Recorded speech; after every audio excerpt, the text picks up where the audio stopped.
Salve, rapaziada! Como é que vocês estão? Porque eu tô nervoso pra caramba, muito nervoso. Esse episódio aqui, pra mim, é o meu xodó, mano. É o meu xodó. Eu vou tietar hoje, eu sei, vocês sabem, eu falo dele aqui em alguns episódios. É, e- o trabalho do convidado é muito importante pro que eu faço aqui, a forma como eu conduzo o podcast. E pra quem me conhece sabe que eu tenho muita influência no que ele apresenta no trabalho dele. E eu acho que eu vou conseguir fazer um episódio legal pra vocês aqui. Se vocês não conhecem, vocês estão perdendo. Vocês vão conhecer um pouco hoje e depois vocês vão conhecer lá no canal dele. E eu só vou falar depois da vinheta. Então, roda a vinheta.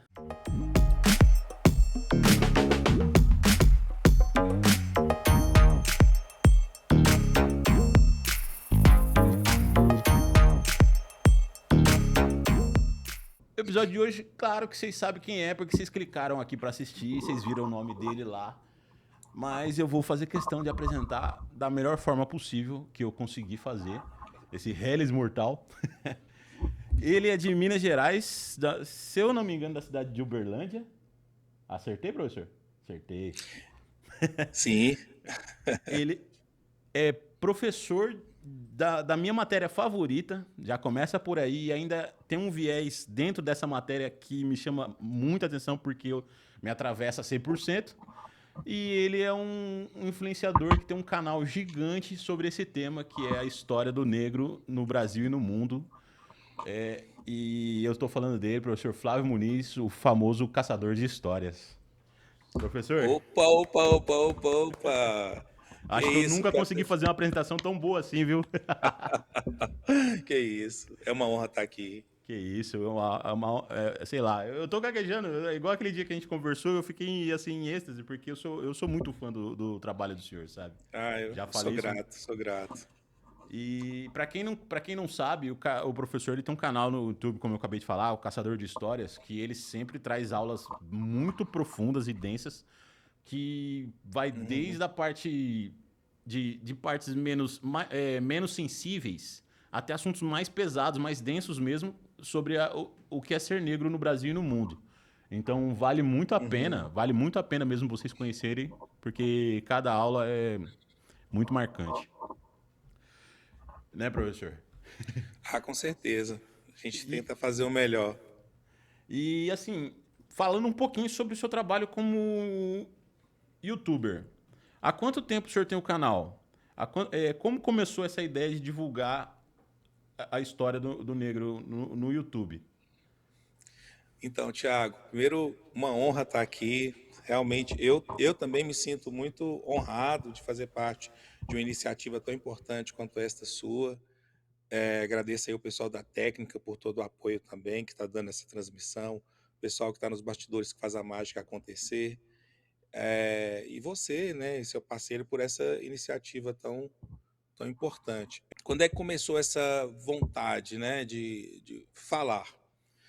Na verdade, é algo que nasce conosco. Eu sou natural de Montes Claros, mas moro em Uberlândia desde 1996. E desde criança, essa pele que me veste, esse fenótipo que eu tenho, que você tem e que milhões de outras pessoas no Brasil têm, ele, ele já se tornou um espectro de leitura social que as pessoas fazem de nós. Então nós nascemos com essa letra escarlate, seja para o bem ou seja para o mal. E diversos estereótipos são construídos ao redor disso. Então a questão racial ela me atravessa desde muito cedo, como a você e como outros tantos também. Aquelas pessoas que não se sentem atravessadas pela questão racial, elas provavelmente foram ensinadas, adestradas a não perceber como o mundo as vê, ou como o mundo ela foi blindada de alguma forma, ou ela simplesmente criou esses mecanismos de defesa, de negação e de não enxergar as questões.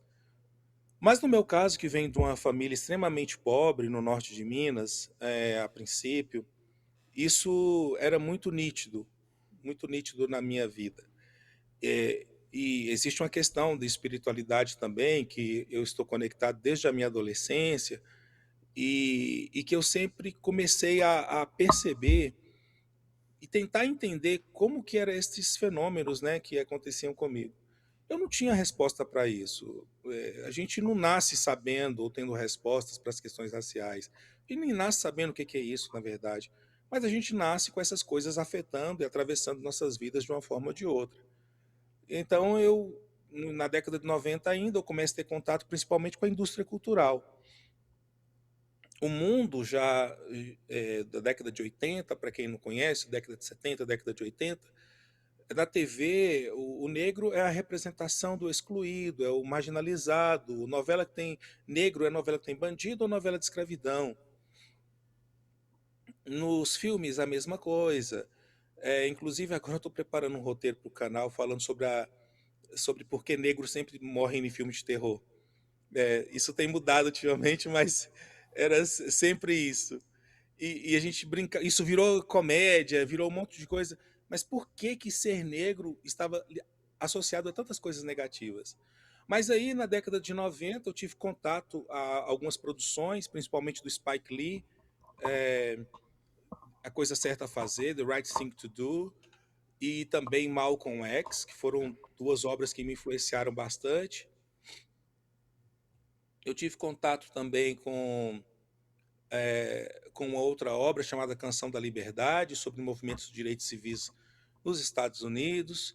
Maravilhosa. Tive contato com outro filme muito importante, com a Whoopi Goldberg e Lelete Kumalo, sobre o massacre de Soweto, de 1976. O nome do filme é Sarafina.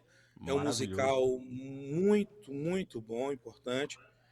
Essas obras elas foram impulsionadoras para eu pensar a questão racial. Vocês perceberem, aqui na estante, no cantinho aqui, tenho aqui o livrinho do Malcolm, é a autobiografia do Malcolm X.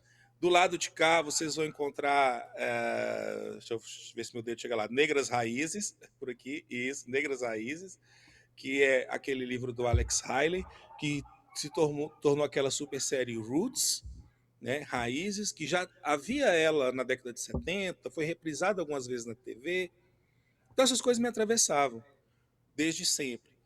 Eu fui técnico de enfermagem, trabalhava na saúde, então era uma área onde eu percebia também as questões raciais, lia tudo a respeito.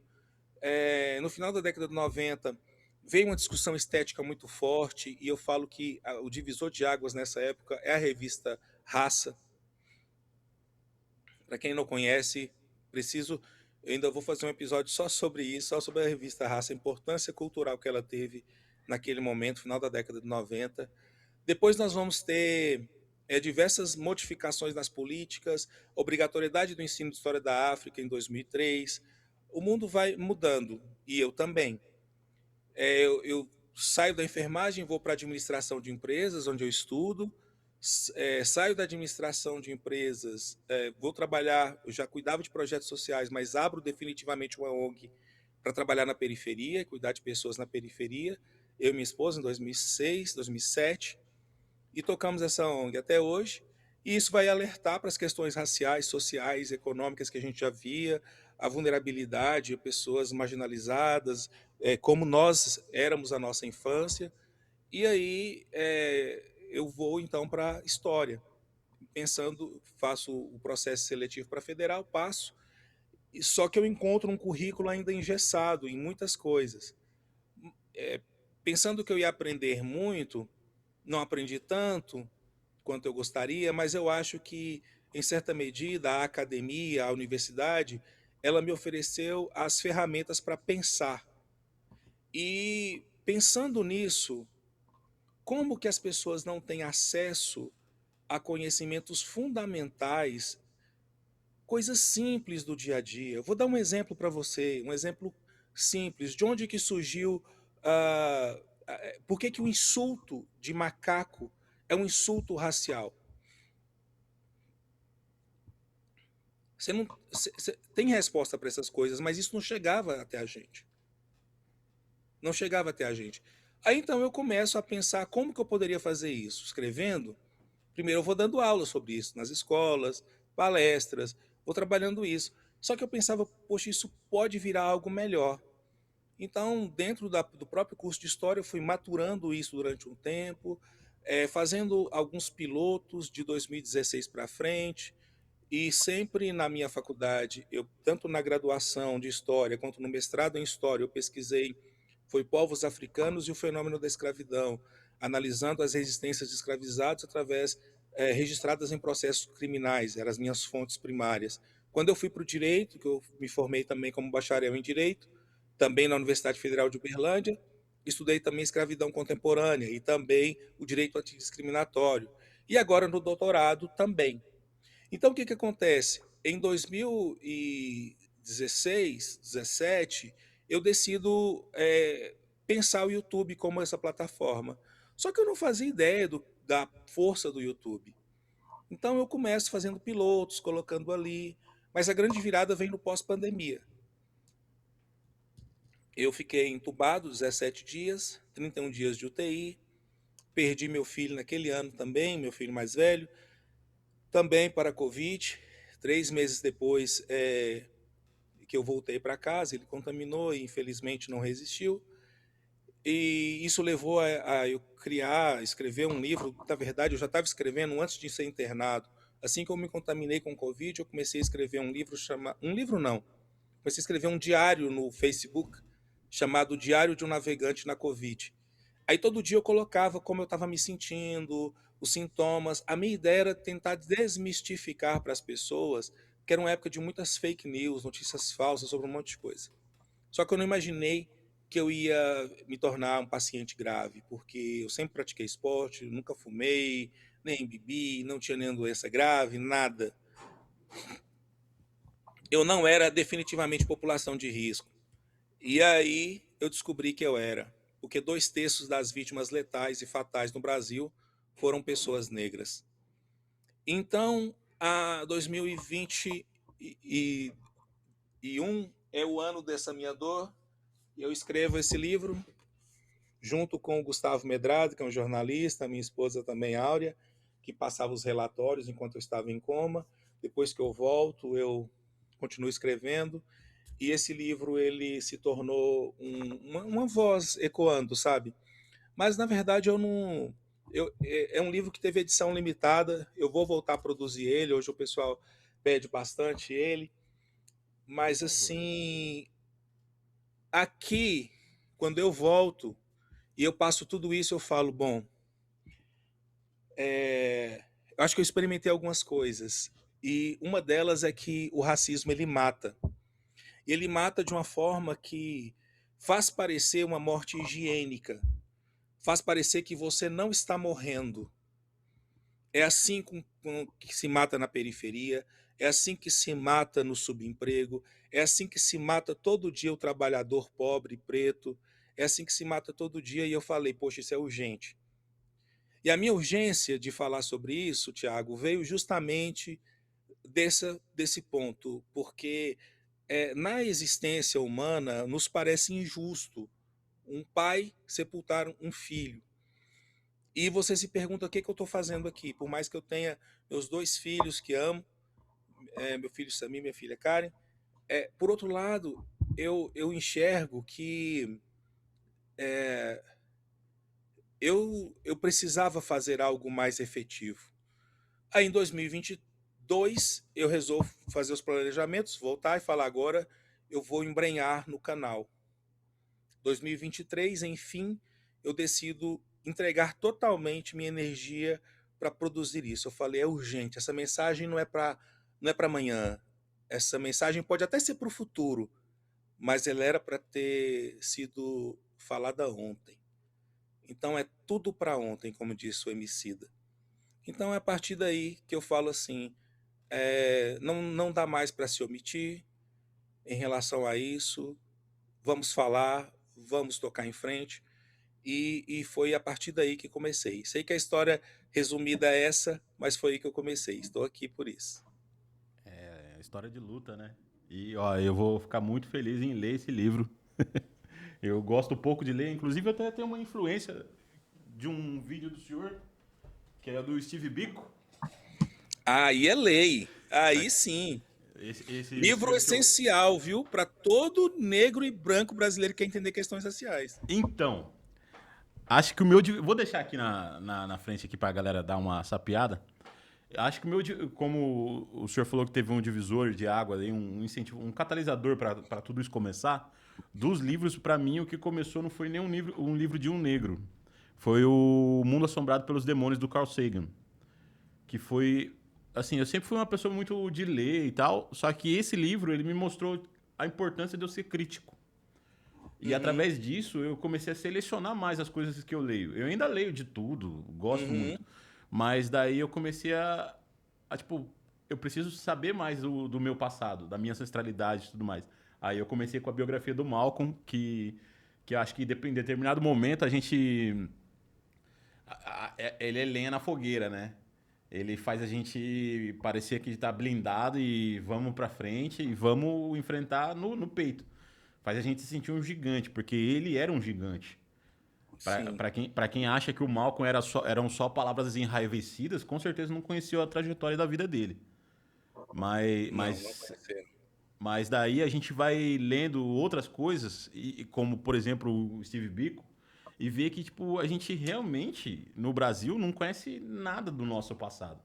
E aí é o ponto do qual eu gostaria de falar com o senhor também. Como um historiador e divulgador pela internet, a gente tem leis que obrigam a ensinar isso na escola, só que ainda hoje é muito irrisório. É muito irrisório. Então, tipo assim, cabe a ensinar sobre ancestralidade e negritude para as comunidade negra dentro da família, né? Eu acho Uhum, isso ainda é muito importante, óbvio, mas ainda é muito pouco. uhum. Então, o que acontece? Eu vejo. Ah, pode continuar, você Não, fala. não, não. Terminei já. Eu vejo assim que são dois fatores para entender essa questão. Por que não é ensinado na escola? A lei ela obriga, a lei 10.639 de 2003, torna obrigatório o ensino de história da África e cultura afro-brasileira, tanto em escolas públicas quanto privadas. Só que você está certo quando você fala assim que o fenômeno ele não é a educação não é um atributo somente da escola, é da sociedade, é da família, é do terreiro, é da igreja, é da empresa, sabe? É do clube de futebol. A questão racial ela deveria estar sendo ensinada em todo momento, ou a questão da história da África está ensinada em todo momento. Mas nós temos alguns gargalos, porque a lei ela tem uma fragilidade muito grande, que ela diz o que deve ser feito, mas não como deve ser feito. E o como deve ser feito passa por como nós vamos oferecer algo que não existe. Existe a história da África, mas nós temos material elaborado para que o professor que sai da universidade tenha a capacidade técnica, didática de oferecer esse conteúdo? A resposta era não. Eu estava dentro da faculdade. Eu tive excelentes professores. Fui muito bem ensinado, tenho certeza disso, agradeço muito a eles. Mas o nosso currículo era limitado. E o nosso currículo já tinha o curso, já tinha a disciplina de História da África e de África Contemporânea. Por incrível que pareça, no meu curso de História ainda a gente tinha um professor, tem um professor, né, o grande professor Florisvaldo, um dos meus mentores também. Mas assim, quase você não tem professores negros. Mas eu tenho uma outra professora que é uma professora branca, professora Ana Flávia Ramos, que é simplesmente maravilhosa também no que ela produz em relação à história da África. Aprendi muito com ela. Só que nem todos vão ter esse privilégio, nem todo curso vão ter essas pessoas, vão ter essa formação, não vai ter esse material. Então, eu comecei a ser convidado, inclusive, uma época, para oferecer, ministrar cursos. Aí um dia eu fui convidado para fazer um curso para a OAB, aqui de Uberlândia. Eu sou membro, inclusive, da Comissão de Promoção da Igualdade Racial da OAB, e era um curso sobre a questão racial. Eu elaborei o curso e fui convidando professores. E aí uma professora, a professora Ivete, que também é uma mulher negra, também do Instituto, ela falou para mim assim, ela viu que eu estava com dificuldade para fechar a grade de professores.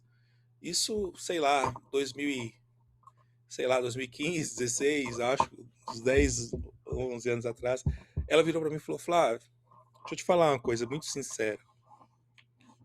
Você tem que dar esse curso. Sai da sombra.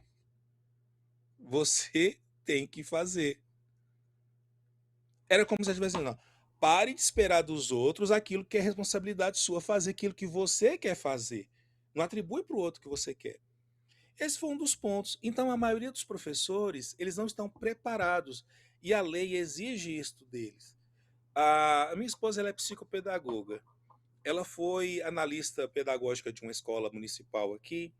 E numa época de 20 de novembro, uma professora lá, ela veio falando, ela pediu, né, que passasse as atividades que eles iam desenvolver, né, estavam planejando desenvolver na semana do 20 de novembro, e uma das professoras trouxe para ela uma atividade sobre caravelas.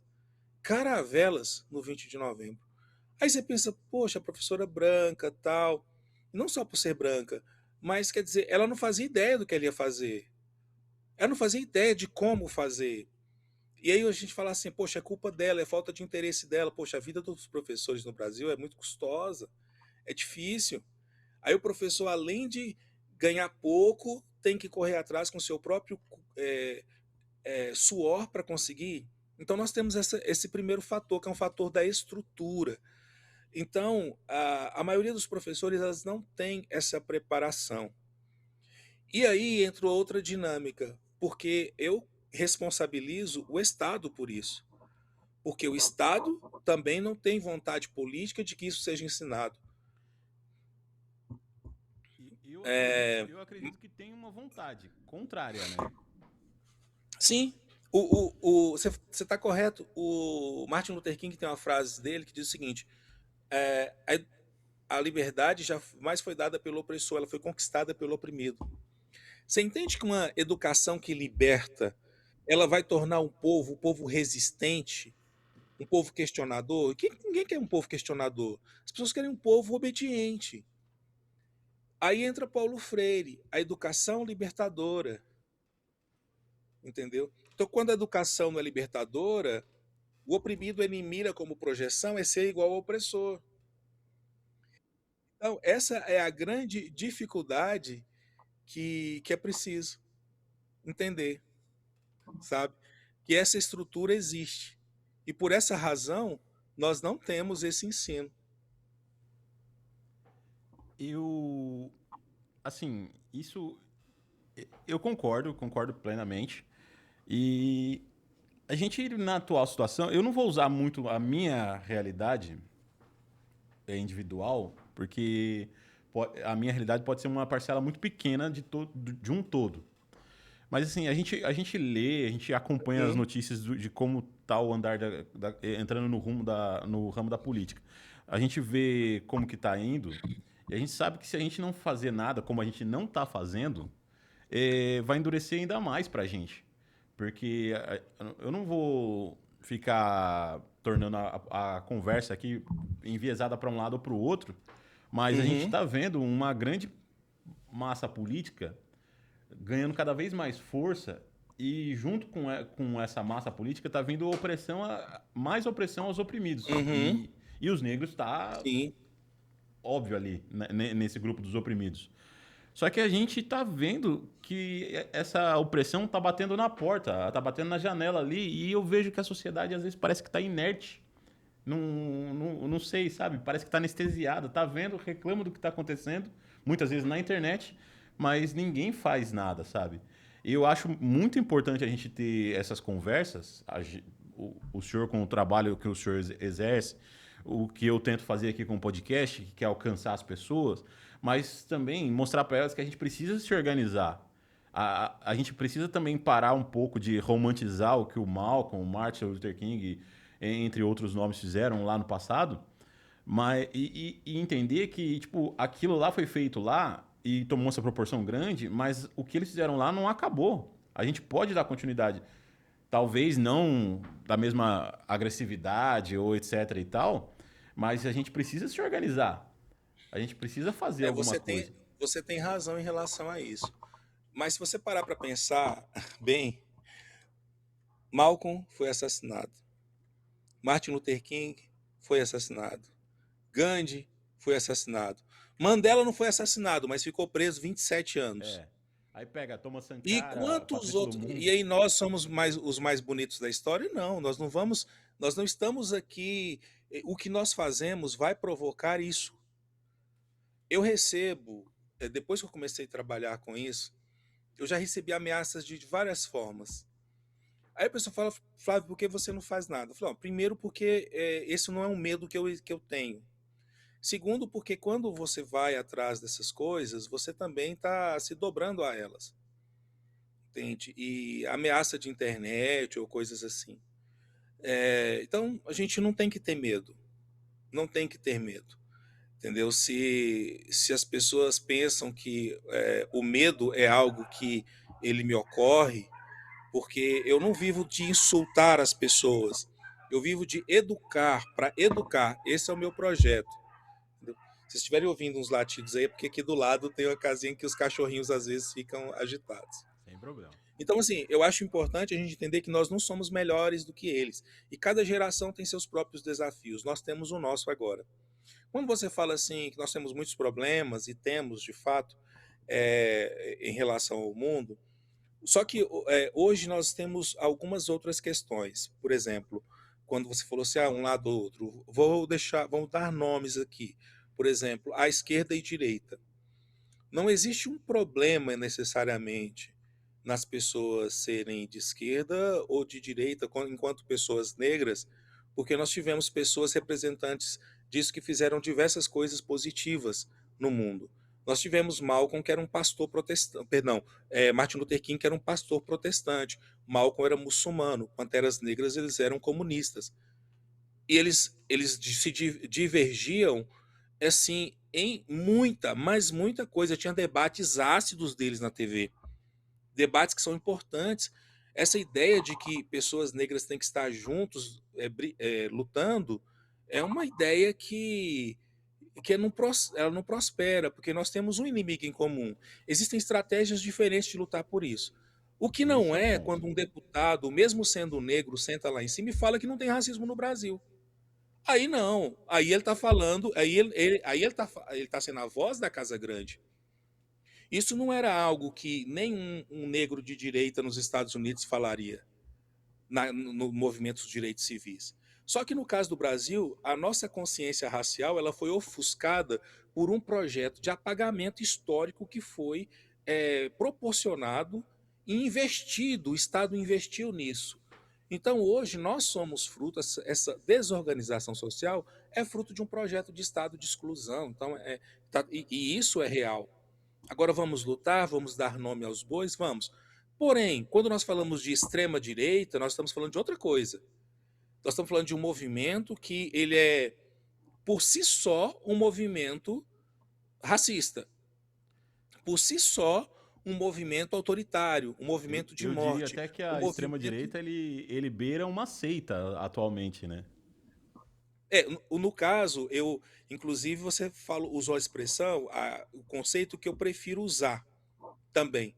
É uma questão de seita, mas é uma seita até transreligiosa. Sim. Quando eu falo sobre isso, eu estava no podcast dos Três Irmãos outro dia falando, por que você não falou? E alguém falou, você falou que o bolsonarismo não é um fascismo. Falei, não, calma. O fascismo ele tem algumas características do fascismo. O nazismo tem algumas características do nazismo, mas o bolsonarismo ele tem características próprias dele também. E uma das características dele é a infusão religiosa. Ele está mais ligado às teorias e ideologias supremacistas raciais dos Estados Unidos. Inclusive, eu tenho duas aulas onde a gente fala disso no nosso canal. Mesmo porque essa influência é muito grande dentro do meio evangélico, na qual eu vivo há mais de 30 anos.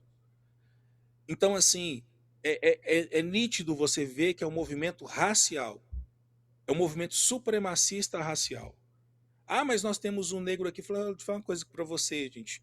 Pet todo mundo tem, Exato. entendeu? E é isso. Quem olha, lembrar aquele filme do Django lá, e lembra do Stephen, que é aquele escravizado lá que ficava na casa, ele era um escravizado também. Mas ele se sentiu o senhor da casa. Ele se sentiu o senhor da casa. Eu faço. Até a ponto de de quase da ordem do Senhor. Mas ele era escravo ainda.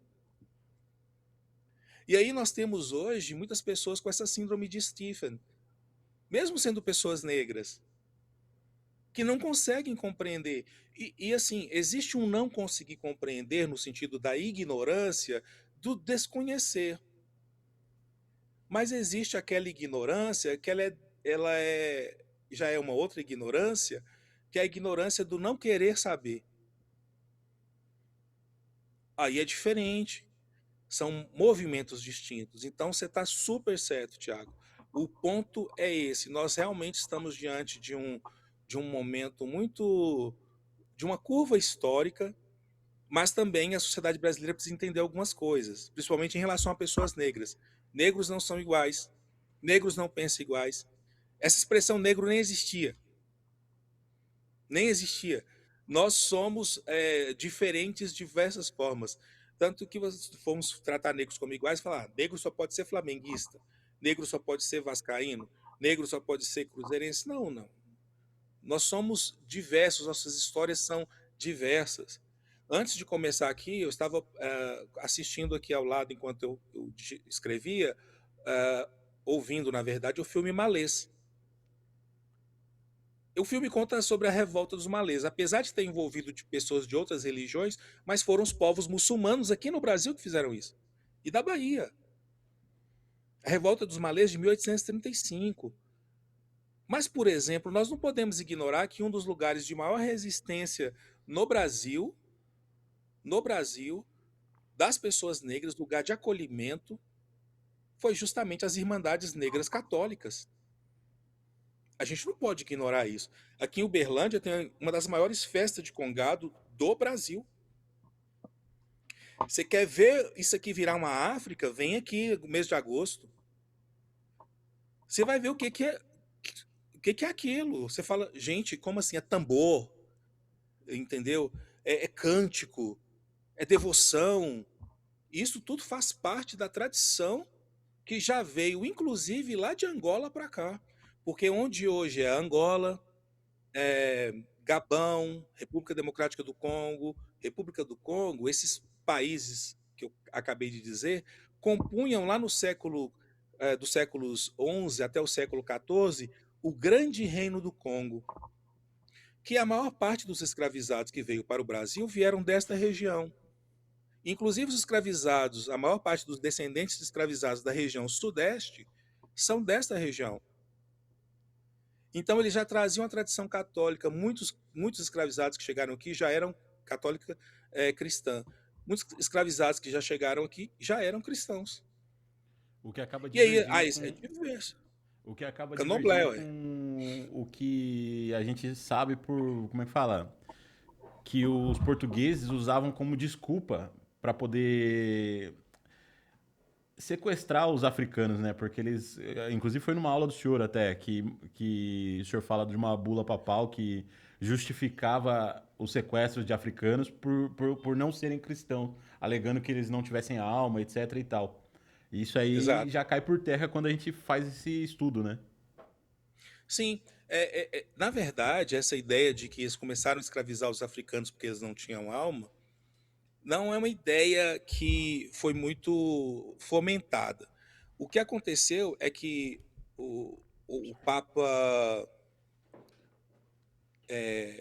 foi na década de 40, 1440 e 1430, Estevão IV, se não me engano, ele produziu duas bulas, e essas bulas era em relação aos povos das Ilhas Canárias.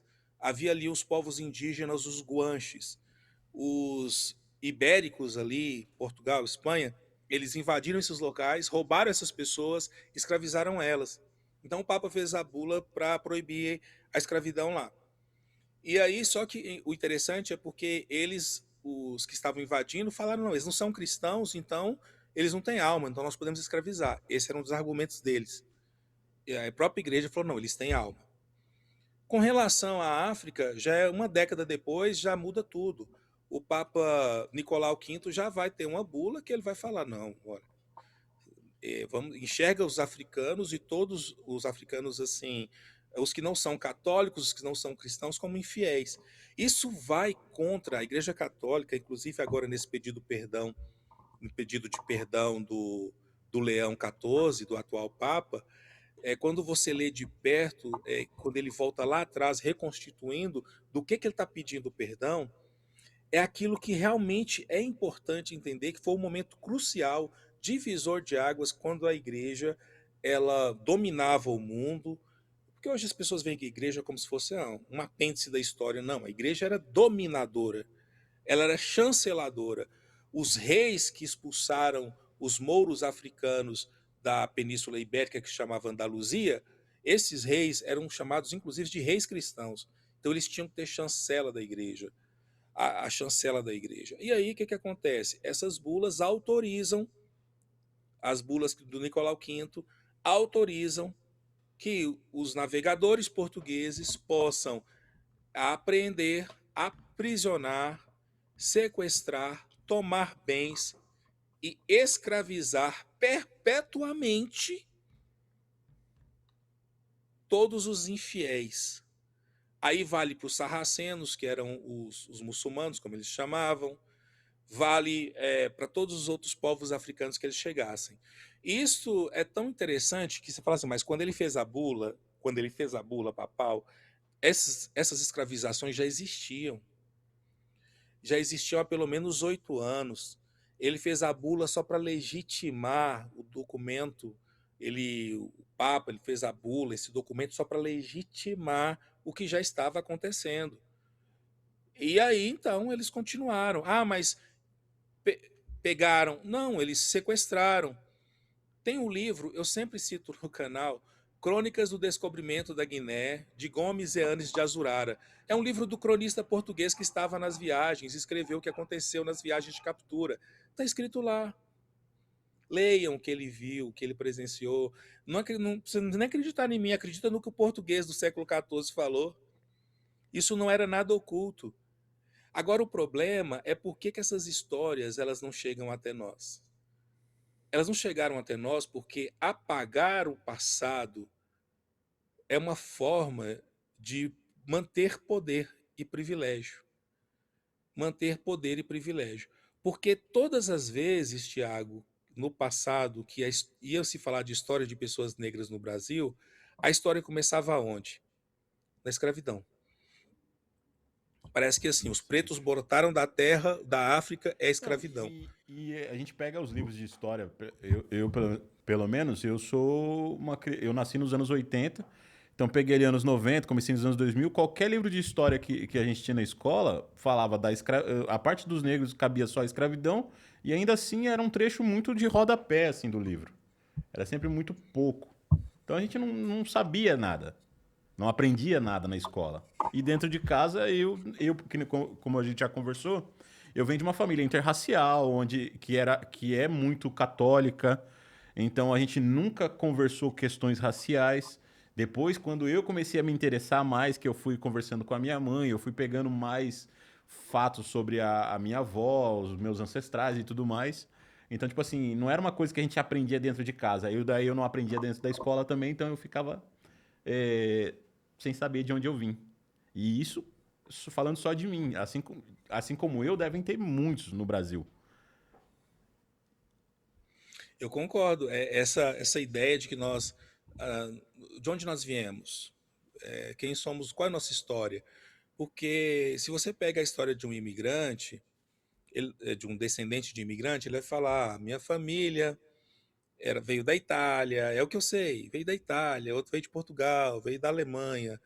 E parece que essas coisas não são tão importantes, mas elas são importantes, porque elas desenham, elas apontam para a nossa identidade, a construção da nossa identidade. Só que, veja só, a construção da identidade é uma construção, sobretudo, social. É uma construção que se faz sobre nós. Na década de 90, começou um projeto chamado Projeto Genoma, que era o mapeamento do código genético do ser humano. Esse projeto ele foi concluído no ano de 2003.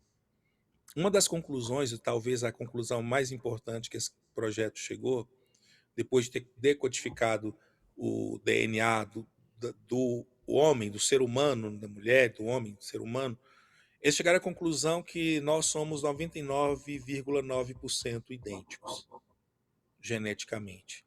99,9% idênticos.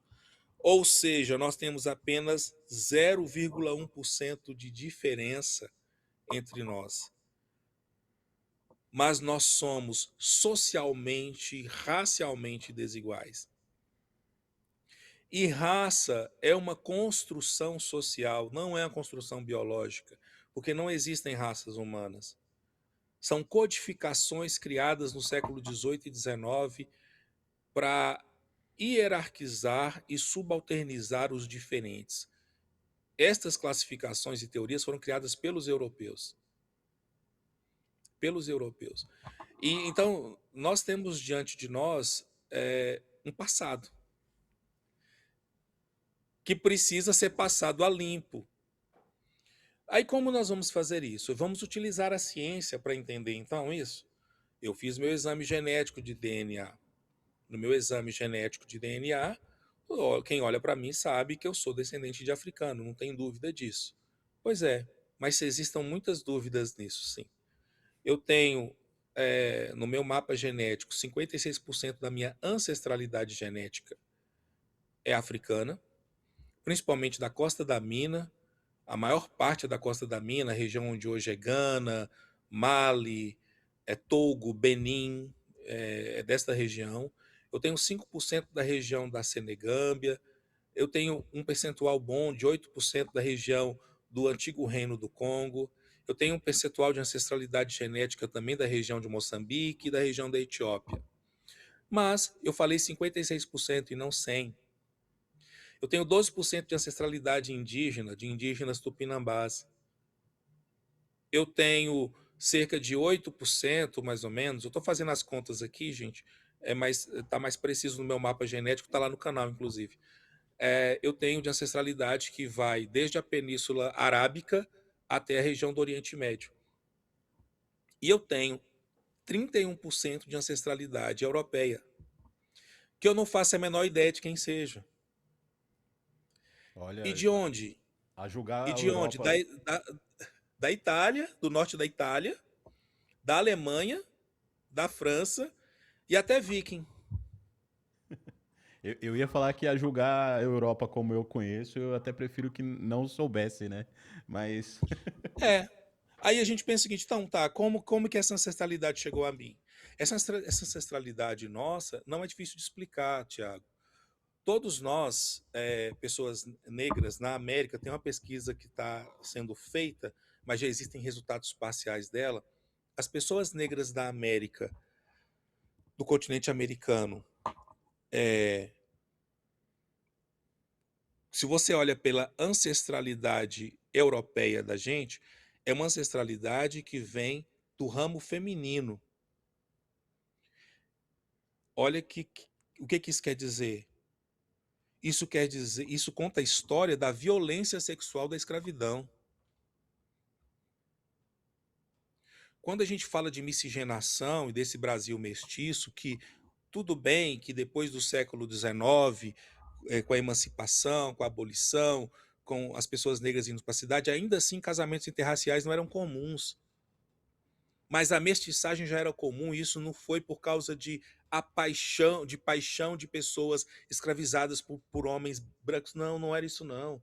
Era fruto da violência, era de estupros que aconteciam desde a captura na costa africana, nos navios. Existem estudos sobre isso hoje, sobre a violência sexual que foi perpetrada durante as viagens de travessia, que era como se chamava, e aqui nas fazendas, nos diversos locais, porque o escravizado que nascia na condição de escravizado da mãe. Um princípio jurídico simples chamado partus sequitur ventrem. Significa que a condição do nascituro segue a condição da mãe. E não, ele não nascia liberto como o pai era. Luiz Gama foi assim. Luiz Amarrim, mãe dele, ele nasce, o pai dele escraviza ele, vende ele. Então, esse é o drama do ser negro no Brasil, do tornar-se negro no Brasil. Porque o africano, aos africanos, esse termo, esse conceito era sequer conhecido. E no começo, quando a escravidão começou, também não era conhecido desta forma. Ele vai se consolidando ao longo do tempo por causa das teorias raciais. E as teorias raciais, elas vão imprimir nas pessoas a ideia de que existem superiores ou outros ou não. E aí as teorias são as mais diversas possíveis.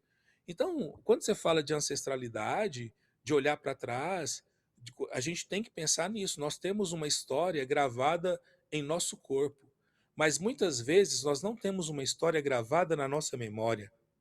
E aí é um processo cultural educacional.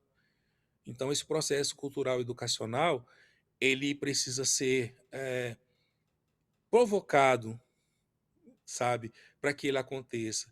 Porque os antigos ainda tinham um papel na oralidade, de transmitir nossas histórias. Só que muito disso, até pela própria modernidade, vai se perdendo. Porque a voz da cultura, essa ideia de construção de Estado-nação, de uma sociedade. Agora todo mundo é brasileiro. O que é ser brasileiro? É ter nascido no Brasil?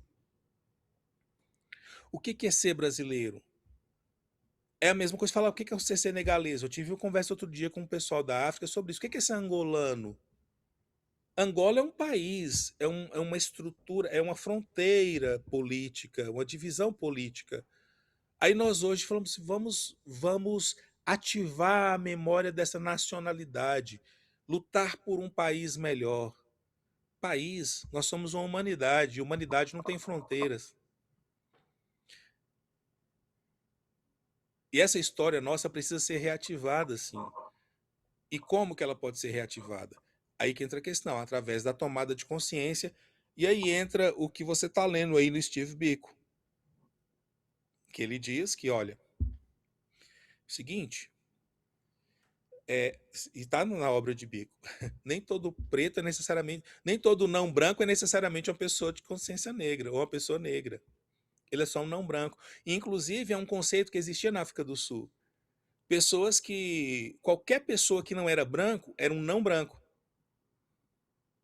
Porque ser branco, na cultura do apartheid, é mais do que ser uma pessoa de pele clara. É uma condição social. É uma casta. Isso é ser branco. E ser branco se torna isso mesmo. Ele está falando, o apartheid fez isso, só que isso também já existia lá no século XVI, quando os próprios estatutos de limpeza de sangue lá na Espanha falavam, por exemplo, do que era o ser branco ou o que era ser impuro. O branco é puro, o negro, o indígena é impuro. Tanto que os indianos também eram não brancos. E ter pele negra não significa que a pessoa é negra. Ter pele escura, perdão, não significa que a pessoa é negra. Indiano não é negro. Um aborígene australiano, como eles chamam esse nome, aborígene australiano, povos indígenas australianos, são de pele escura, traços, né, traços fortes e não são negros. A expressão negra é utilizada para descendentes, para africanos subsaarianos e para descendentes de africanos subsaarianos, frutos dessa diáspora para a América. E foi uma construção racial. Esse é o ponto. Por isso, até no entanto, eu vou ler aqui a pergunta que o Vitor fez, Uhum. que para alguns até pode parecer óbvia, mas eu acho interessante falar por conta desse ponto que o senhor falou. Que ele perguntou aqui, o que é e como se define ser uma pessoa preta no Brasil de acordo com o fenótipo e a história. Porque, como bem o senhor falou aí, que ser negro é uma. Negro é aquele subsaariano e o afrodiaspórico. Mas, ainda assim, na diáspora negra, tem suas definições diferentes também, né? Porque, realmente, como o senhor falou, é uma condição, é uma classificação que veio depois, né? Porque a leitura Uhum. do negro no Brasil é muito diferente da leitura do negro nos Estados Unidos, por exemplo. Sim, você repete só a pergunta, o finalzinho dela, por favor? A pergunta que o Victor fez, Sim. que é o que é e como se define ser uma pessoa preta no Brasil de acordo com o fenótipo e a história. Ah, tá. É de acordo com o fenótipo e a história. Muito bem. É, é incrível, né? Como que mesmo na nossa memória, essas coisas elas se confundem no sentido o fenótipo e a própria história. Então pensem comigo o seguinte: primeira coisa, preto não é negro e negro não é necessariamente preto. São conceitos distintos. Tá? Vamos fazer uma construção aqui para vocês entenderem. A palavra preto, esta expressão, ela é uma expressão que vem da cor escura. Vem da cor escura. Especificamente como cor, ela aproxima-se do que no espanhol, no castelhano antigo, era entendido como prieto, que era uma cor apretada, uma cor justa, cenida, como eles falavam, né? Uma cor fechada. Isso era uma coisa prieta.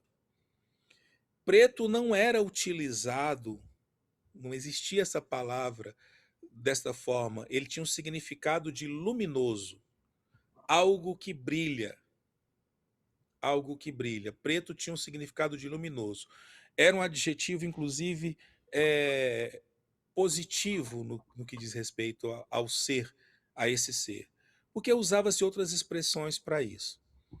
Porém,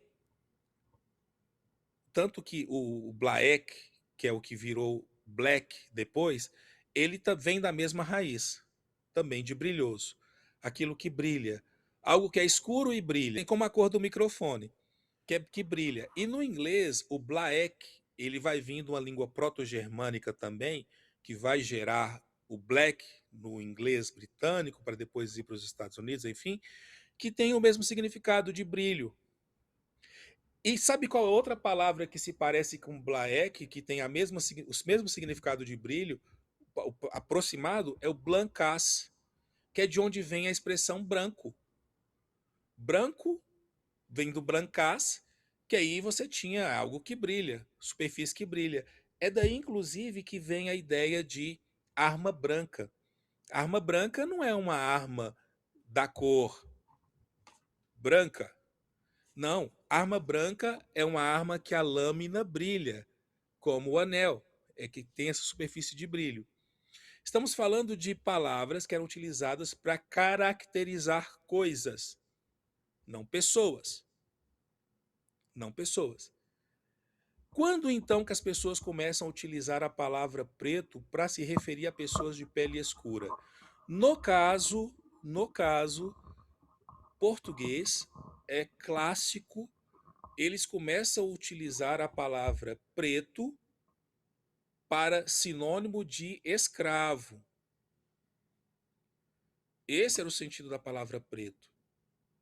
No início do século XX no Brasil, as pessoas não gostavam, os que viviam no pós-abolição, essa expressão eles não gostavam. Na verdade, até a década de 80, quando eu era criança ainda, as pessoas não gostavam de ser chamada de preta. Ser preto era algo, mas aí vem um movimento, calma. Aí nós temos uma outra questão, estamos falando dos Estados Unidos e vai interferir aqui, a gente vai usar black, porque o Brasil ele começou a sofrer a partir da década de 40 essa enxurrada de cultura americana, e a gente se definiu muito a partir dele. A minha própria história que eu contei começa a partir dele. A tomada de consciência racial veio das obras americanas. Mas preto não é negro. Mas preto tinha um significado pejorativo, que era a mesma coisa que escravo. Alguns anúncios do século XIX, inclusive, de escravizados aqui no Brasil, eles substituíam a palavra escravo por preto. Tipo assim, vende-se uma preta de 32 anos que sabe lavar, passar, engomar. Aluga-se um preto de 16 anos, auxiliar de alfaiate, tananana. Percebe? Preto já significava escravizado nesse contexto. E negro? Negro não existia essa expressão para pessoas também. Lá no começo, quando o negro começou a ser utilizado, é uma palavra que vinha lá da língua indo-europeia, de uma língua indo-europeia, que significava negu, aquilo que é da cor da noite.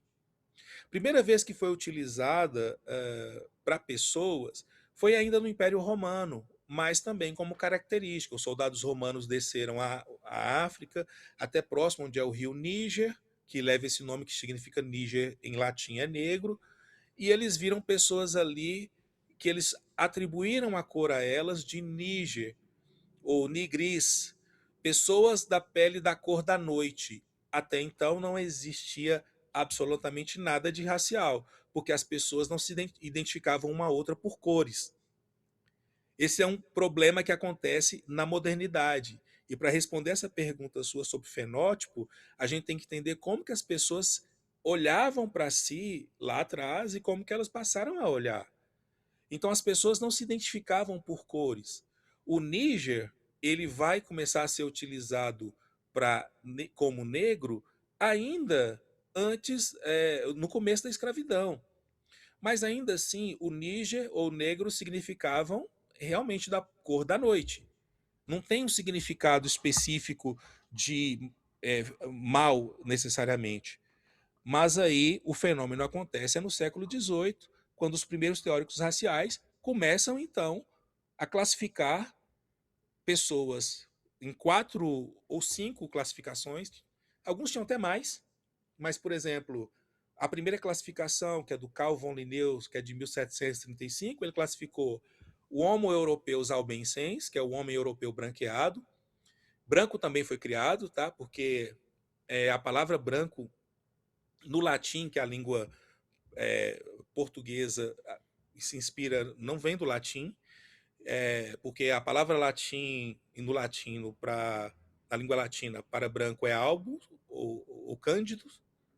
Então, homem europeu branqueado, depois vai vir o homem americanos rubenscens, ou homem americano avermelhado, daí que saiu a ideia de pele vermelha.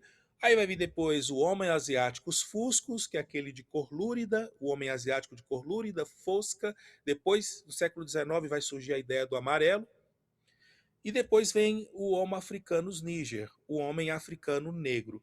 Essa é a primeira vez, em 1735, na história, que a humanidade inteira e sua diversidade foi colocada dentro de 4 caixinhas e chamaram isso de tipos humanos. Quer dizer, toda a diversidade humana foi colocada por um naturalista europeu que nunca saiu da Europa, só recebia cartas de viajantes. Só que essa ideia era muito útil. Útil por quê? Porque naquele momento a Europa estava expandindo o projeto colonizador e escravizador. Então é legal colocar essas pessoas nas caixinhas, porque torna a gente, para a nossa Europa cristã, uma justificativa aceitável, entender que eles são biologicamente inferiores. A escravidão já tinha começado. Os povos africanos não foram escravizados porque eles eram negros. É o contrário. Eles se tornaram negros depois, porque eles já eram escravizados. Foi a fórmula que eles encontraram para criar uma legitimação biológica das pessoas negras, e aí criam toda uma hierarquia. E quando você falou a palavra ou o conceito fenótipo, você usou o conceito da biologia. O que é a África? Pensa quantas sociedades africanas tem. Vou pegar uma região específica, eu não vou nem falar do norte da África, que onde houve muita mestiçagem e tem de cores desde a nossa até uma cor clara, como se fosse de uma pessoa. Vou dar um exemplo aqui. No Brasil, por exemplo, a cor do Lula. No norte da África. Vai ter. Mas vamos pegar a África subsaariana. Você tem, por exemplo, os povos San, que são os povos mais antigos no continente africano. Eles têm a pele clara, são da África do Sul, têm a pele mais clara, e eles têm olhos puxados, cabelos crespos. Eles foram chamados de bosquímanos durante um tempo. Você tem, por outro lado, por exemplo, vivendo bem ali do lado, os povos Zulus, que têm a pele extremamente escura, tem o nariz diferente, os olhos também são diferentes. Se você for para os povos etíopes, os cabelos deles são finos, o nariz deles é fino. Não são cabelos anelados, mas são traços que são diferentes dos povos Zulus. E pouco acima deles você vai ter os povos Dinka, do Sudão, que são os povos mais retintos do mundo. Mais retintos do mundo. são gigantes, são altos, são Uhum. enormes. Aí quando você fala de fenótipo, o que é um fenótipo então de uma pessoa negra? Não existia. Os povos são distintos. Aí o problema é que quando a gente utiliza a categoria que eles criaram para nós somos pegos na armadilha. Essa é a nossa armadilha. Porque existe pureza racial, aí nós vamos cair na armadilha da raça. Porque a raça sequer foi inventada pelos povos africanos. É um conceito europeu que é utilizado para nós. Então, por exemplo, ser preto ou ser negro. Olhando para trás e vendo que tanto preto quanto negro é uma construção histórica, Steve Biko chega e fala o seguinte: pois é, olha como é que Steve Biko. Bom, se bem que Steve Biko foi estudante de medicina, então ele sabia o que ele estava falando. Ele está falando justamente disso, que ser negro não é sobre ter a pele escura, é sobre ter a consciência histórica de si. Ele subverte um termo racista ou racial que foi criado para atribuir a povos africanos. Você fala assim: você diz então que eu sou negro, certo?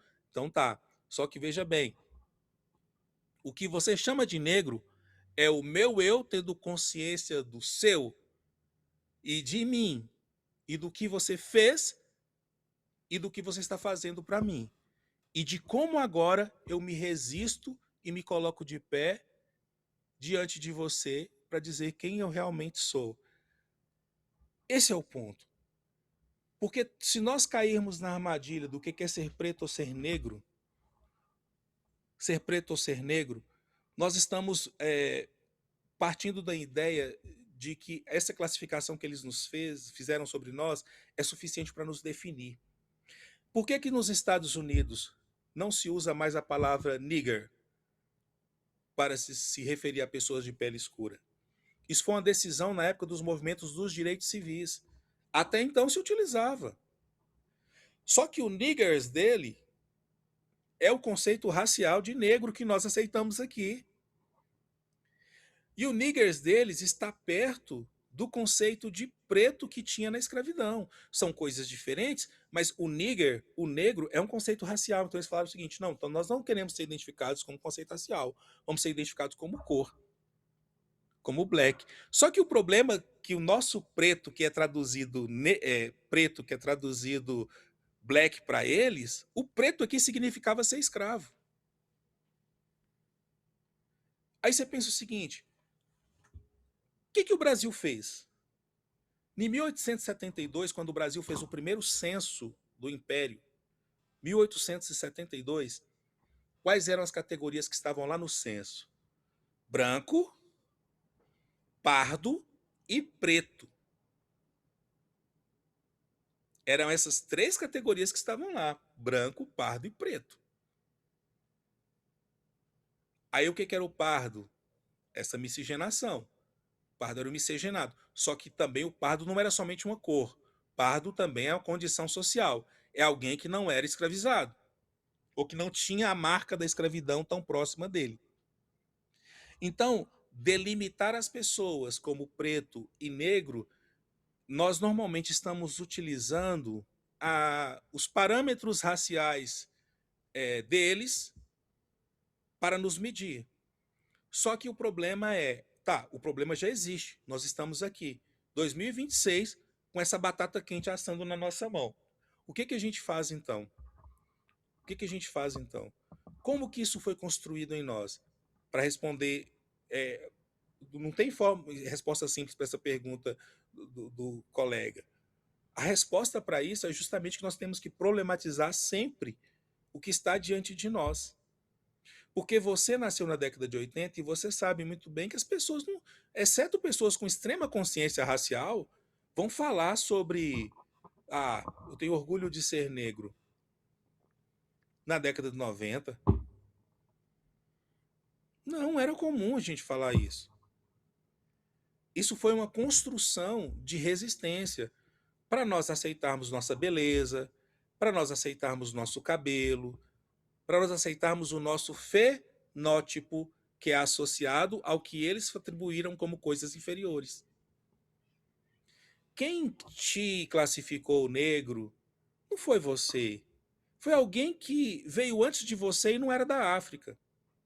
No dia que eu fiz um vídeo lá no canal respondendo para um pessoal que africanos descobrem que são pretos quando vão para a Europa ou chegam no Brasil, o pessoal pulou desse tamanho. Eu falei, gente, calma. Eles têm um ponto. Esse conceito, racismo tem na África, óbvio, eles foram colonizados, eles sabem o que é isso. Só que eles não entendem a força disso até chegar aqui. A força de como que isso organiza o mundo. Lá eles eram, porque eles eram africanos e os outros também eram europeus. Aqui não. Aqui não. Aqui nós somos todos brasileiros, por exemplo. Mas nós somos divididos pelas cores. Uma coisa é nós sermos divididos entre africanos e europeus. Mas não, aqui não, nós somos divididos e hierarquizados por cores. Isso é muito importante para muita gente. Como é que eu vou definir o que é preto e o que é negro? E você sabe o que é legal nesse debate? É que essa pressão não recai sobre a pessoa que se vê como branca. Porque branco também é uma construção racial. Mas ele é tão fora da curva que ele é considerado padrão que ele não tem que explicar nada sobre a raça dele. Eu devo te chamar de branco ou de pardo? Ninguém faz essa pergunta. Eu te Ele devo não chamar enxerga, de branco ou brancão? ele não enxerga o problema porque ele tá sentado no berço do privilégio, né? E às vezes, né, Falou nem tudo. às vezes não, ele não percebe esse privilégio, porque ele vive aquilo ali 24 horas do dia. Então a falta desse privilégio nunca alcançou ele igual alcança a gente desde o momento que a gente nasce.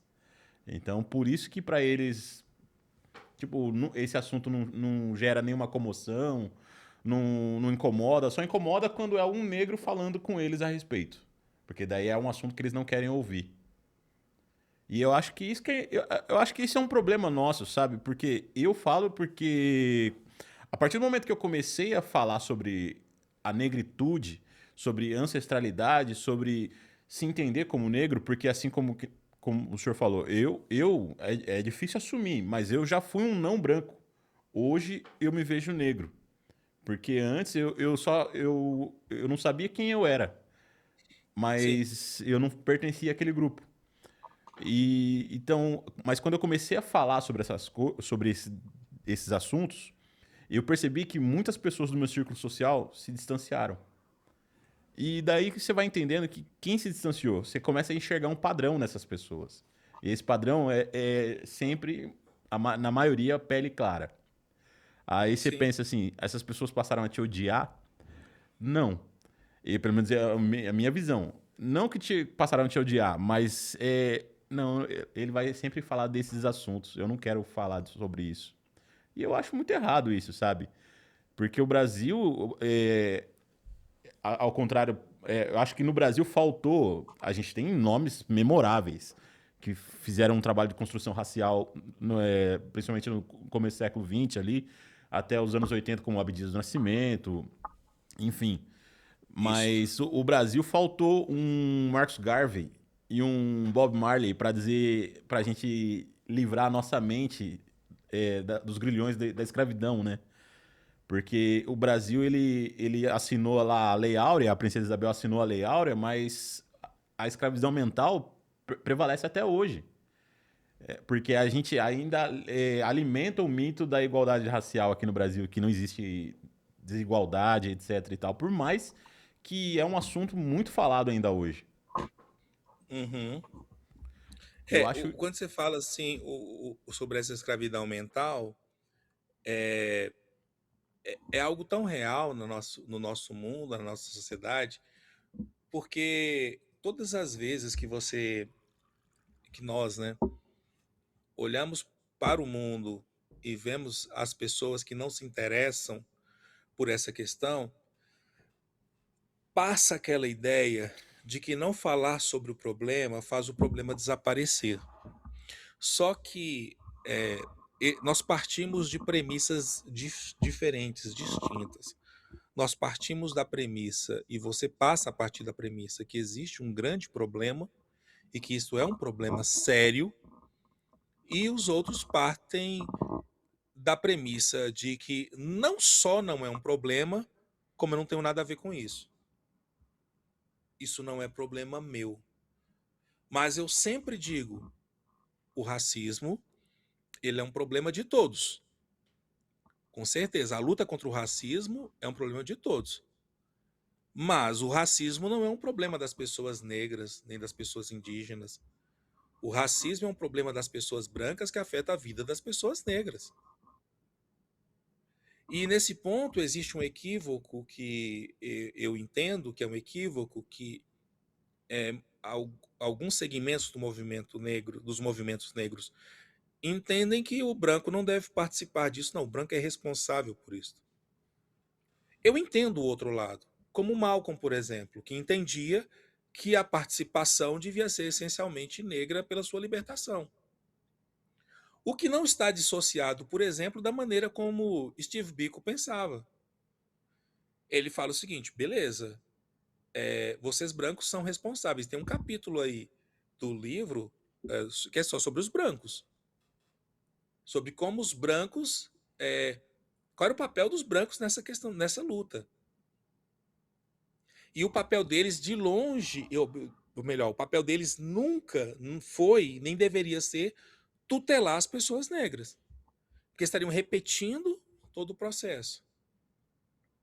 Então, eu consigo ver da seguinte forma, que quando nós partimos dessa premissa que a libertação ela depende de nós, aí nós estamos falando de um processo de transformação. E é um processo multifatorial, multissetorial. Multifatorial porque tem vários fatores. Quando é que uma criança, Tiago, começa a perceber a raça? É só a gente pensar por que o racismo ainda existe no mundo, sendo que o conceito de raça é biologicamente já superado, cientificamente, perdão, superado, mas socialmente ele é uma instituição rígida. Ele é rígido. O Brasil, por exemplo, ele é hierarquizado racialmente. Isso é óbvio.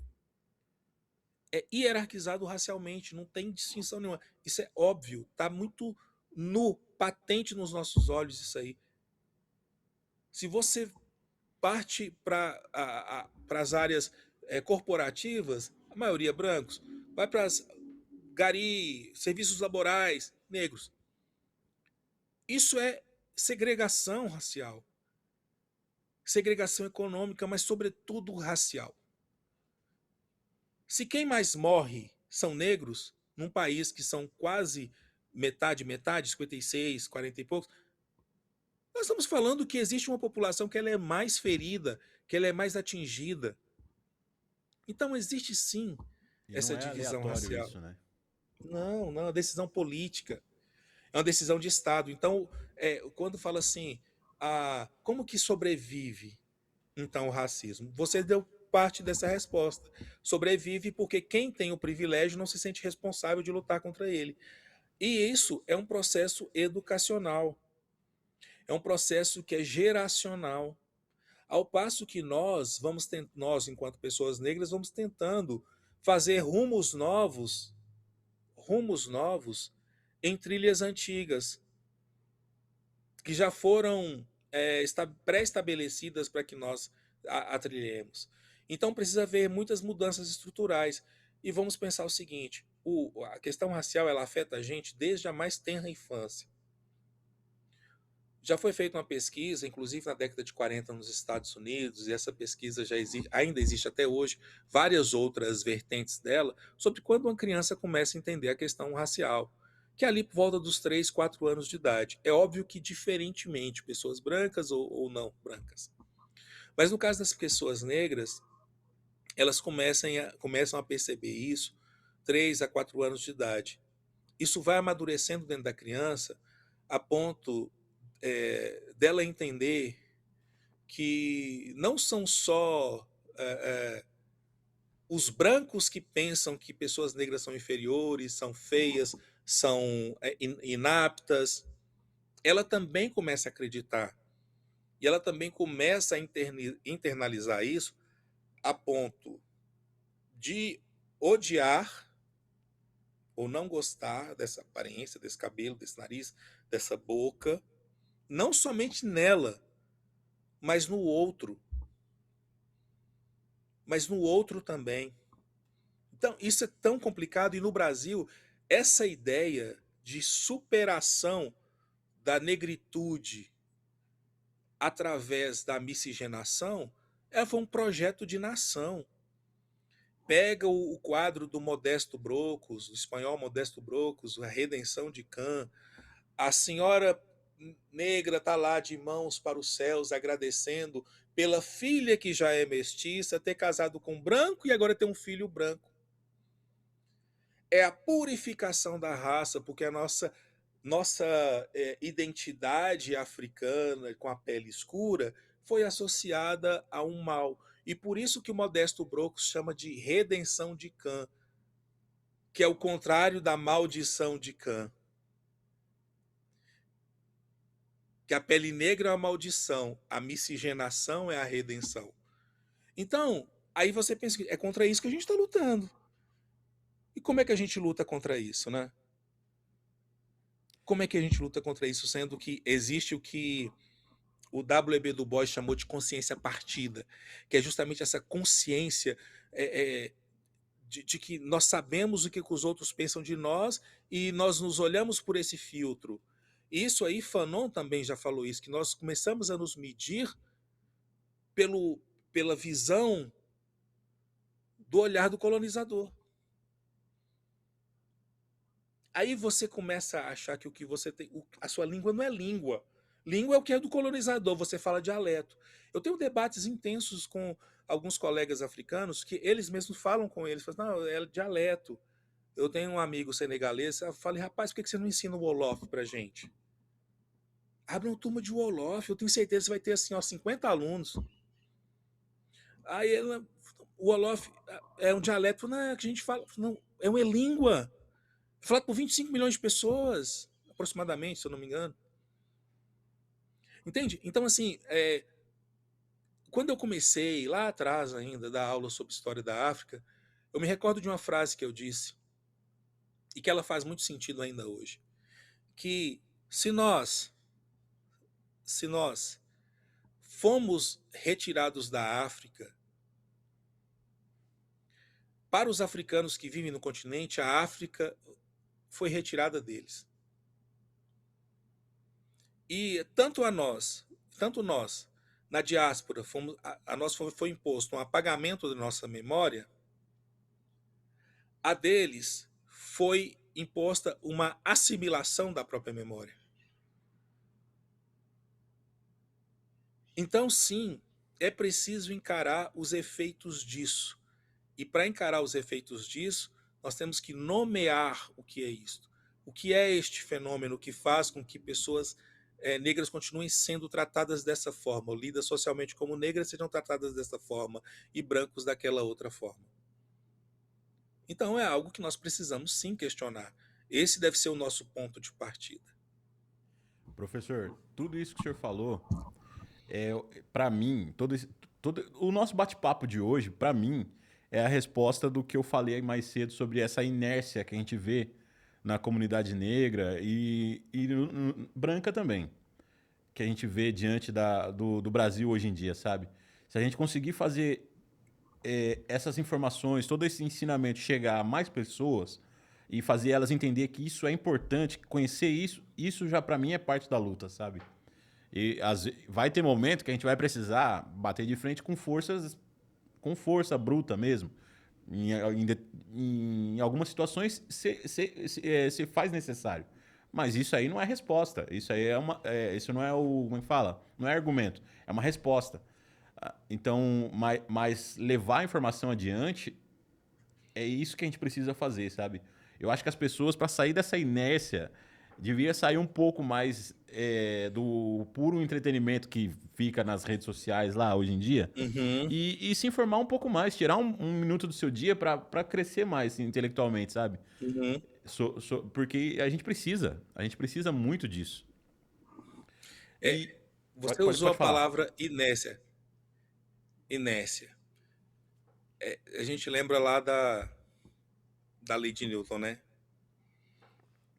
É, Que a gente estudou lá no ensino no ensino médio ou fundamental para alguns, né? Que aquela ideia de, se eu não me engano, a primeira lei de Newton, que um corpo em repouso tende a continuar em repouso. E um corpo em movimento sempre continuará em movimento. Mas pensa no espaço sideral, né? Sem atrito, se não tiver atrito nenhum, esse objeto vai continuar viajando, velocidade constante, infinitamente, sem nenhuma força para parar ele. O que faz o movimento parar? O atrito. Vamos chamar o atrito de luta, né? Vamos falar de atrito, aquela coisa que surge para nos conter. E isso é real. Quando você fala assim, os movimentos negros precisam fazer isso ou fazer aquilo. O que eu vejo, Thiago, sendo muito honesto, é que nós temos muito ainda o que fazer. Muito ainda o que fazer. Tudo é luta. E eu acho essas lutas todas importantes. Não vamos estar todos no mesmo campo. Tem aquele pessoal que está lá no legislativo, que vai lutar por questões, etc. Tem essas pessoas que lutam dentro das faculdades, das escolas, no esporte, enfim. Mas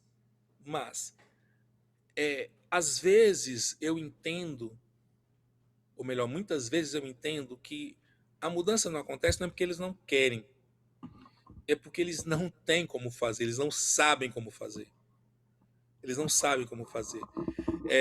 Algumas informações que eu trago no canal, e eu falo, gente, como é que a pessoa poderia tomar a decisão se ela não soubesse disso aqui?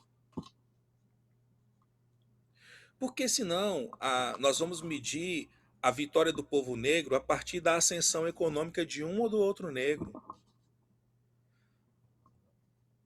Olha, Lewis Hamilton chegou, você viu, ele conquistou. Ah, sim. Lewis Hamilton é a exceção. Ah, não, você está vendo? A Carmen Lúcia é a ministra do STF. Ela é exceção como mulher. A regra é chegar homem branco. Ponto. A proibição é chegar mulher negra. Não, vamos pensar em outra alternativa, não. Isso é o atrito. Agora, o que acontece? Quando surgiu o nome de Civil Rights Movement dos Estados Unidos, movimentos dos direitos civis, é esse movimento, sabe, de empurrar contra o atrito. Empurrar contra o atrito. Quem quer ficar no fofo, não vai acontecer nada mesmo. Você quer um mundo perfeito? Espera aí, talvez, se você acreditar em encarnação, vir em algum outro lugar, mas o mundo perfeito não é esse que nós vivemos. É um mundo que a gente tem que se posicionar assim, é um mundo que a gente tem que lutar assim, é um mundo que a gente tem que lutar por direitos, é um mundo que nós precisamos resistir para existir. É um mundo que é desta forma, é um mundo desigual, é um mundo injusto, é um mundo cruel, é um mundo que tem fome e nós precisamos dar de comer, é um mundo que tem privação, que a riqueza de muitos enriquece em poucos. Essa é a realidade do mundo. Isso eu não aprendi na faculdade, isso eu aprendi na vida. Isso eu aprendi na vida. Então tem pessoas que eu compreendo da seguinte forma. Vou dar só um exemplo para você disso. Eu estava vendo o John Travolta outro dia, grande ator John Travolta. Ele inclusive é piloto de avião, ele mesmo pilota o avião dele. Incrível, né? Ele foi até a França, se eu não me engano, ganhar um prêmio, a Palma de Ouro. E aí ele estava no programa do Jimmy Fallon, sendo entrevistado, e trouxeram para ele, ele levou a Palma de Ouro para mostrar. É realmente uma plantinha, né, uma palma de ouro. De ouro. E eu vi a marca Chopard. que é uma das marcas mais famosas do mundo. As maiores fontes de ouro do mundo, sabe de onde são? Hum. Da África. Do oeste africano, de Gana, Mali, que eram países extremamente pobres, com as maiores reservas de ouro do mundo. Aí eu quero que você imagine o seguinte: esse homem, com essa palma de ouro, com essa história que ele trouxe, ele vai se sentir responsável da miséria que existe no Mali? Ninguém vai chamar isso de ostentação. Eu, necessariamente, gosto de diversos estilos musicais, só para fazer uma meia-culpa. Só que eu sou de uma geração que aprendeu a ouvir rap, reggae, Somos dois. até axé music. Eu não gosto de pagode, por exemplo. Nunca gostei de pagode. Meu pai era sambista. Samba, sim. Agora, esse pagode década de 90. E olha que eu sou da terra do SPC, hein? Que é uma grande banda. Nada contra os meninos. Mas, assim, não é um estilo que eu nunca gostei desse pagode melody, essa coisa. Não, eu gostava daquele samba, de Ivone Lara, aquela outra coisa lá atrás. Outra pegada, é outra coisa. O pessoal fala pagode, não, pagode e samba são coisas diferentes, gente. Me desculpem. Mas aí, você pega os meninos do funk. Aí o menino tá na periferia, ele faz um funk. Aí de repente ele coloca um dente de ouro. Aí de repente ele anda com a corrente de ouro. O que John Travolta faz não é ostentação. Mas o que o menino da periferia faz é ostentação?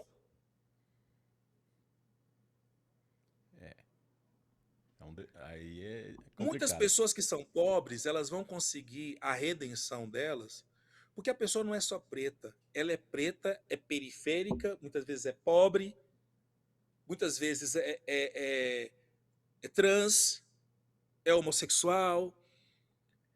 Tem várias camadas de preconceito aqui.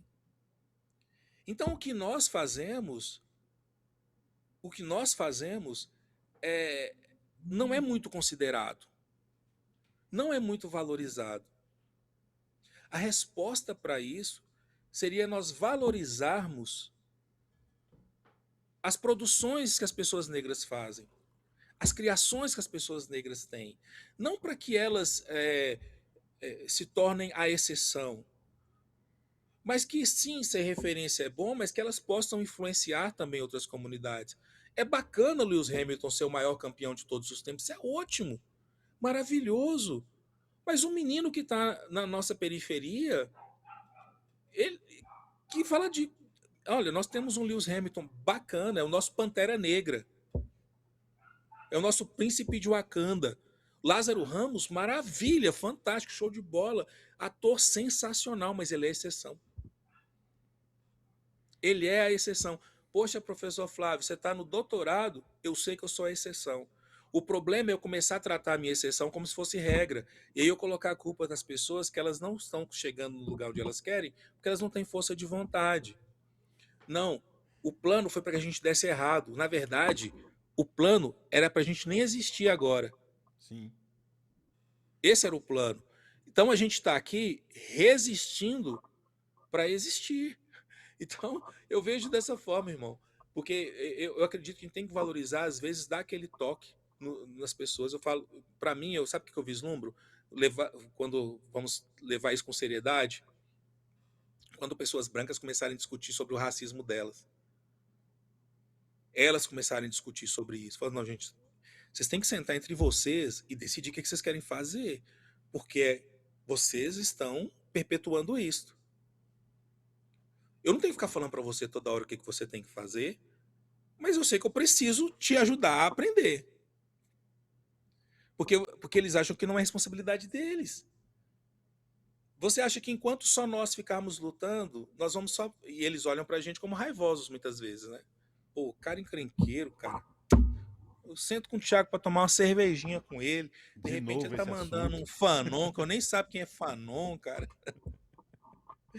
Aí ele manda um drink aqui com o nome. Que isso, mano? Pra que isso tudo? Não, mas a gente pode chamar simplesmente uma bebida, um Scotch, né? Nós vamos denominar um Red Label, um Johnny Walker. Professor, você só me deu mais ferramenta para eu defender o meu trabalho agora, viu? Ah, então, mas ué, É verdade, mas é verdade. Ah, Casillero del Diablo. Você pode falar de tudo, mas você não pode falar de. Putz, aí não. Ó, até porque eu tenho coquetel chamado Sankufa, Caçandoca, Aí, ó. Cândido, em homenagem a João Cândido. Aí. Esse último, até Bom entanto, eu gosto demais. muito. Professor, só gostaria de agradecer demais, demais por esse primeiro papo, porque eu espero bater outros papos ainda. Sou muito fã, vocês sabem disso. Eu falo demais dele aqui.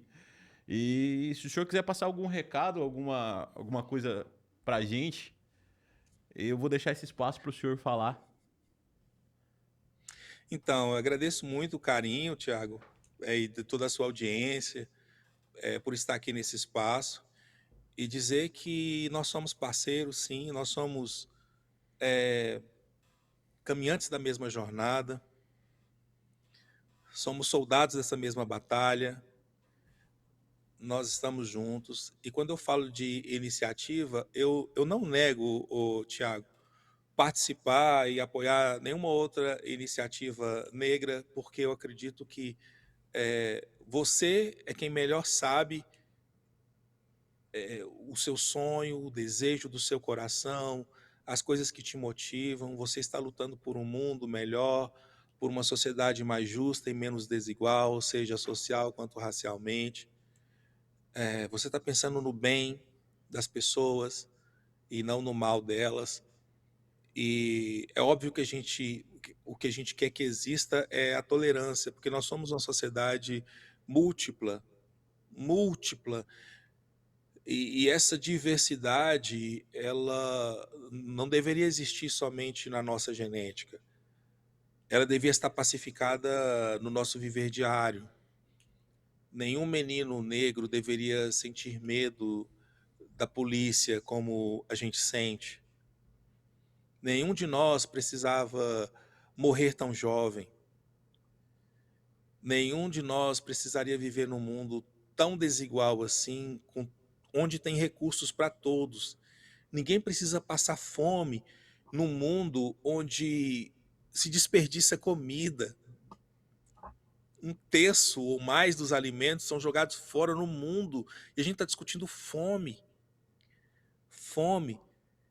Um mundo onde as pessoas celebram quando alguém entra para Forbes como bilionário e reclama quando existe algum projetinho para dar um vale gás para uma pessoa comprar um gás. Cara, esse é o nível de sociedade que a gente vive. Esse mundo, da forma como ele está, ele não é sustentável. A sociedade como ela está não é mais sustentável. Um mundo onde a galera simplesmente acha assim que o trabalho enobrece o homem. Deixa eu te falar uma coisa, quem criou isso não trabalhava. Sabe? Esse negócio de trabalho e dignidade, sabe um lugar muito simbólico que tinha essa frase, tem essa frase até hoje lá na porta, É, campo em de Auschwitz. concentração de Auschwitz. Trabalho liberta, claro. Os escravos que estavam ali, os escravizados que estavam ali, os povos judeus e outros aprisionados, escravizados trabalhando. O mundo, ele precisa de impacto, Tiago. E se tem uma coisa que a internet trouxe para nós, nesse aspecto, é isso aqui, ó. Jamais iam nos convidar para a TV, Tiago, aberta.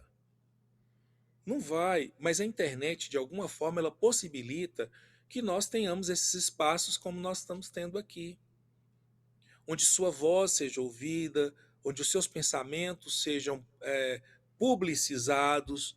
Então, tudo isso é tão importante. E a mensagem que eu deixo, sobretudo, para você, continue, irmão. Continue e continue. E para todos vocês que estão nos assistindo, lembrem, a educação, ela transforma. Eu, com certeza, se eu me abrir para aprender, o homem que sou hoje não será o mesmo amanhã. O ser humano, ele tem esse processo cumulativo de aprendizagem desde que ele nasce. Ele cai, mas ele vai um dia ficar de pé. Ele vai aprender como levar a mão na boca, ele vai aprender como abraçar, como andar, como correr, como levantar, vai aprender um monte de coisa. Esteja disposto a aprender com o outro. Esteja disposto a propor que nós não precisamos ser o mesmo sempre. Sabe, Raul, eu prefiro ser essa metamorfose ambulante do que ter aquela velha opinião formada sobre tudo. Se propõe a mudar, se propõe a pensar novo, pensar de novo. Escutem os novos pensadores, como aqui no canal. Escutem as novas vozes, vozes que você não ouvia. Escute, amplie o saber. Escute e aprenda. Você não precisa fazer o que a gente está falando. Na verdade, a gente nem falou o que tem que ser feito. A gente só falou sobre as coisas. É uma reflexão. Pense nisso. Quem vai decidir o que fazer com essa informação é você. Você vai decidir o que você vai fazer com essa informação. Muitas pessoas, Thiago, me perguntam, Flávio, mas e como fazer isso? Eu falo, gente, não existe receita de bolo nem para bolo. Porque cada um sabe a força que tem que amassar a própria massa.